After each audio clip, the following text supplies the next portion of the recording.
نحمده ونصلي على رسوله الكريم أما بعد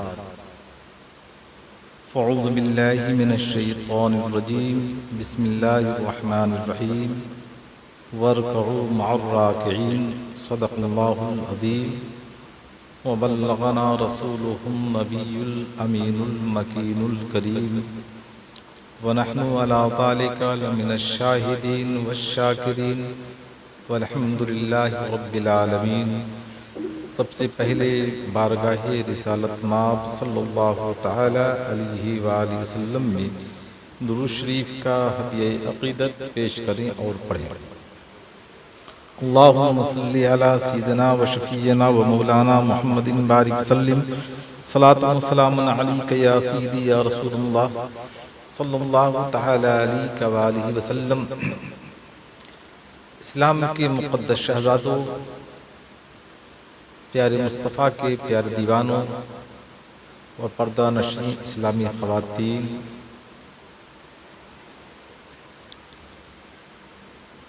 آج کا میرا موضوع ہے واجبات نماز۔ نماز میں کتنے واجب ہیں، ان کا علم بھی ضروری ہے۔ عدم علم کی بنیاد پر ہماری نماز پائے تکمیل تک نہیں پہنچتی۔ یہ ہماری ہی کوتاہی نہیں بلکہ گھر والوں کی ذمہ داری بنتی ہے، اور انسان اگر باشعور ہے، ذی ہوش ہے، صاحب فکر ہے، تو اس کے اندر یہ جذبہ ہونا چاہیے، یہ کوشش ہونی چاہیے کہ ہم فرائض و واجبات کو مکمل طور پر جان لیں تاکہ ہماری نماز کا حق ہو، صحیح یعنی درست ہو سکے۔ واجبات نماز 14 ہیں، اور بہت سارے لوگ تو سجدہ سہو کرتے ہیں، لیکن شمار کے لیے اگر ان سے کہا جائے تو کم حق ہو شمار نہیں کر سکتے۔ سب سے پہلے فرض نماز میں پہلی 2 رکعات میں قرات کرنا۔ فرض نماز میں پہلی 2 رکعات میں قرات کرنا یہ واجب ہے۔ قرآن کی تیسری اور چوتھی رکعات میں یعنی فرض کی تیسری اور چوتھی رکعات میں آپ کو سورہ پڑھنے کی ضرورت نہیں، اور نہ سورہ فاتحہ پڑھنا واجب ہے، بلکہ اگر آپ تیسری اور چوتھی رکعت میں سورہ فاتحہ نہیں پڑھتے ہیں، یہ فرض نماز کی بات ہو رہی ہے، تو اس میں کوئی حرج نہیں ہے، اور سورہ فاتحہ کا تیسری اور چوتھی رکعت میں پڑھنا واجب نہیں ہے فرض میں۔ لیکن سنت ہے، سنت موقدہ ہو یا سنت غیر موقدہ ہو یا نفل نماز ہو، تو اس میں سورہ فاتحہ کا پڑھنا کیا ہے؟ واجب ہے۔ اللہ کے پیارے حبیب سرور کونین محمد عربی محمد مصطفیٰ صلی اللہ تعالی علیہ وآلہ وسلم ارشاد فرماتے ہیں کہ اگر کسی نے فرض نماز میں سورہ فاتحہ تیسری اور چوتھی رکعت میں نہیں پڑھا، تو کچھ لوگ جو ہے اسے ضروری سمجھتے ہیں کہ ہم نہ پڑھے، لہذا ہم کو سجدہ سہو کرنا ضروری ہے۔ اس بات کا علم ضروری ہے کہ کہ سجدہ سہو اس وقت ضروری ہے جبکہ واجبات میں سے کوئی ایک واجب چھوٹ جائے. ایک واجب چھوٹ جائے یا دو یا تین، آپ کو سجدہ سہو کرنا ہے. سجدہ سہو کریں گے تو نماز کامل ہو جائے گی. اور یہ بات جو چل رہی ہے صرف فرض نماز کی، لیکن فرض نمازوں کی پہلی 2 رکعتوں میں اور واجب سنت نفل کی ہر نمازوں میں سورہ فاتحہ کے بعد سورہ کا ملانا، یعنی چھوٹی چھوٹی کم سے کم 3 آیت پڑھنا یا ایک آیت ہو جو 3 آیت کے برابر ہو، یہ کیا ہے؟ واجب ہے. سورہ فاتحہ کو سورہ سے پہلے پڑھنا یہ بھی واجب ہے، یعنی سورہ پڑھنے سے پہلے سورہ فاتحہ پڑھنا واجب ہے. اگر نیت باندھنے کے بعد سورہ پڑھنا شروع کر دیا تو ترک واجب ہے. نیت باندھنے کے بعد ثنا پڑھتے ہیں، ثنا پڑھنے کے بعد سورہ فاتحہ پڑھتے ہیں، اس کے بعد کوئی سورہ پڑھتے ہیں. اگر کسی نے سورہ فاتحہ نہ پڑھ کر کے سورہ پڑھنا شروع کر دیا تو ترک واجب ہوا، اور ترک واجب سے سجدہ سہو کیا ہوا؟ واجب ہو گیا. مزید اب ایک واجب یہ بھی ہے کہ قرات اور رکوع اور سجدہ میں ترتیب قائم رکھنا، یعنی قرات کے بعد رکوع، رکوع کے بعد سجدہ. یہ نہیں کہ پہلے رکوع ہو جائے پھر قرات ہو یا پھر پہلے سجدہ کر لے. ترتیب ضروری ہے، یہ کیا ہے؟ واجب ہے. لیکن اگر ترتیب قائم نہیں رکھ سکا تو گویا کہ ترک واجب ہوا، اور واجب کا ترک کیا تو اس کے لیے سجدہ سہو ضروری ہے. اگر سجدہ سہو نہیں کرے گا تو اس کی نماز نہیں ہوگی. اب قومہ کرنا، یعنی رکوع سے اچھی طرح کھڑا ہونا. کچھ لوگ کیا ہے رکوع میں جاتے ہیں اور صحیح سے کھڑے بھی نہیں ہوتے، فوراً سجدہ کے لیے چلے جاتے ہیں، جبکہ رکوع میں جانے کے بعد مکمل طور پہ کھڑا ہو، اسے کہتے ہیں قومہ کرنا، اور پورا کھڑا ہونے کے بعد وہ سجدہ میں جائے.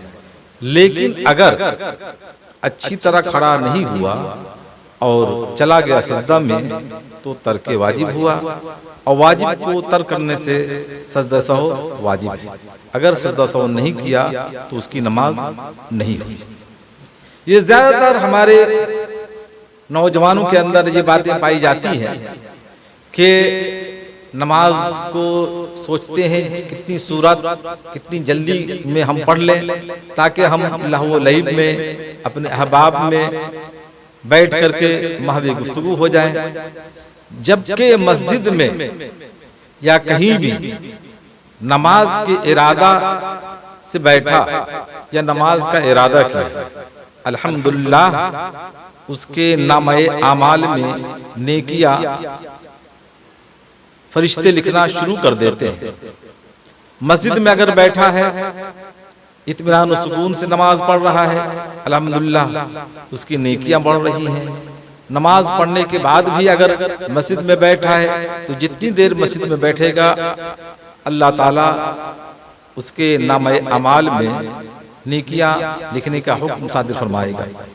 اور سب سے بڑا فائدہ یہ بھی ہے کہ جتنی دیر مسجد میں بیٹھیں گے لہو و لعب، کھیل کود، تماشا، فسق و فجور سے محفوظ رہیں گے. اب ایک واجب یہ بھی ہے کہ 2 سجدوں کے درمیان اطمینان سے بیٹھنا. 2 سجدہ ہو گیا اس کے بعد اطمینان سے بیٹھنا، یہ بھی کیا ہے؟ واجب. اگر اطمینان سے نہ بیٹھ کر کے تیسری رکعت کے لیے کھڑا ہو گیا تو یہ بھی ترک واجب. ترک واجب سے سجدہ سہو واجب، اور سجدہ سہو نہیں کیا اس کی نماز ہی نہیں ہوئی. اور ایک واجب کیا ہے؟ تعلیل ارکان. رکوع اور سجدہ سب کو اچھی طرح کرنا. یہ کیا ہے؟ تعلیل ارکان. رکوع اور سجدہ سب کو اچھی طرح کرنا. سجدے میں جائے تو اطمینان سے سبحان ربی الاعلی، سبحان ربی الاعلی، سبحان ربی الاعلی. رکوع میں ہے تو سبحان ربی العظیم، سبحان ربی العظیم، سبحان ربی العظیم. آپ نے مشاہدہ بھی کیا ہوگا کہ کچھ لوگ جاتے ہیں نماز کے لیے تو بس رکوع میں گئے اور فوراً کھڑے ہو گئے، اور ٹھیک سے کھڑے بھی نہیں ہوتے، فوراً سجدے میں چلے جاتے ہیں، اور سجدہ بھی صحیح ڈھنگ سے نہیں کرتے، تو ان کی نماز نہیں ہوتی. ان کا علم ضروری ہے. اب آئے آپ کو بتاتا چلوں کہ تعلیل ارکان تو آپ نے سمجھ لیا. قاعدہ اولا یعنی 3 اور 4 رکعت والی نماز میں 2 رکعت پڑھنے کے بعد تشہد کی مقدار بیٹھنا. تشہد کی مقدار بیٹھنا. اگر تشہد کی مقدار نہ بیٹھے تو ترک واجب. تشہد کیا ہے؟ التحیات للہ والصلوات والطیبات السلام علیکہ ایہا النبی ورحمۃ اللہ وبرکاتہ السلام علینا وعلی عباد اللہ الصالحین اشہد ان لا الہ الا اللہ واشہد ان محمدا عبدہ ورسولہ. اتنی مقدار میں بیٹھنا واجب ہے. یعنی جو ٹائم لگا پڑھنے میں تو اتنی دیر بیٹھنا کیا ہے؟ واجب ہے. اور اگر نہ بیٹھا تو ترک واجب ہوا، اور ترک واجب سے سجدہ سہو واجب ہے، اور سجدہ سہو نہیں کیا تو اس کی نماز نہیں ہوئی. دونوں قاعدوں میں تشہد پڑھنا واجب ہے. قاعدہ اولا میں بھی تشہد پڑھیں اور قاعدہ ثانیہ میں بھی تشہد پڑھنا کیا ہے؟ واجب ہے. امام کا نماز فجر، مغرب اور عشاء اور عیدین اور تراویح اور رمضان المبارک کے وطروں میں بلند آواز سے قرات کرنا یہ کیا ہے؟ واجب ہے. وطر کی نماز جیسے کہ رمضان میں ہوتی ہے تو دعائے قنوت بھی پڑھنا واجب ہے، اور سورہ پڑھنے کے بعد بلند آواز سے تکبیر کہنا بھی واجب ہے. اور اگر تکبیر نہ کہا تو ترک واجب ہوا.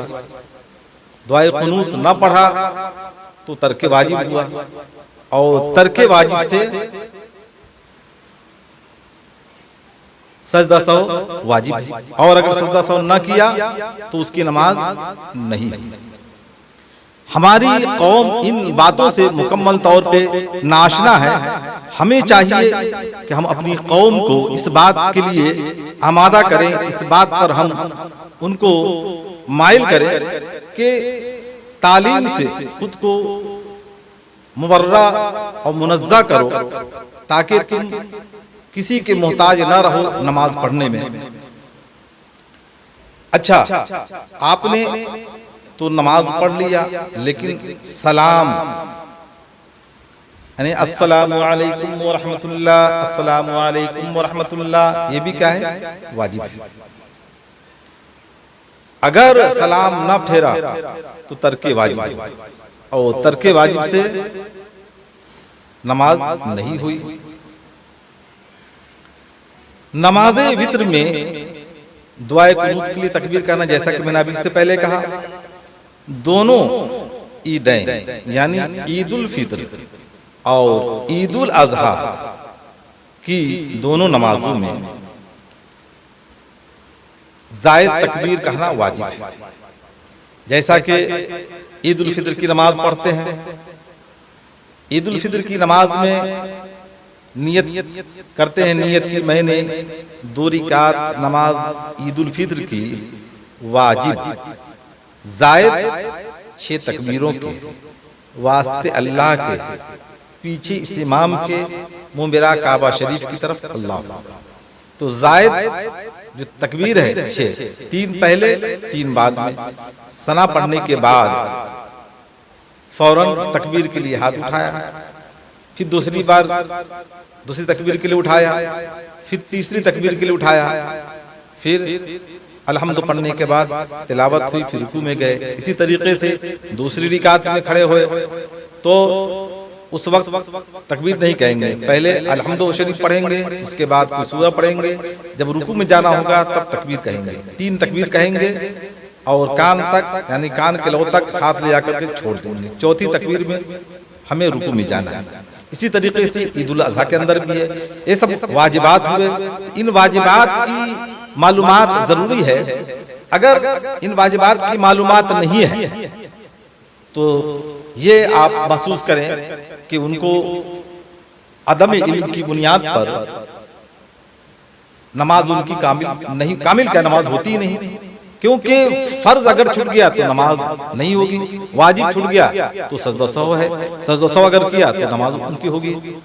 تو ہمارے کہنے کا مقصد مطمح نظر مقصود اصل یہ ہے کہ ہم اپنی قوم کو بیدار کریں، ہم اپنے محلے کے اندر دین کی تعلیم پھیلانے کے لیے کوشاں ہوں، خصوص بالخصوص آج کی تاریخ کا نوجوان طبقہ ان باتوں سے ناشنا ہے، اور ہماری اسلامی خواتین جو دنیاوی تعلیم تو رکھتی ہیں لیکن افسوس صد افسوس ان کے پاس دین کی تعلیم نہیں رہتی ہے۔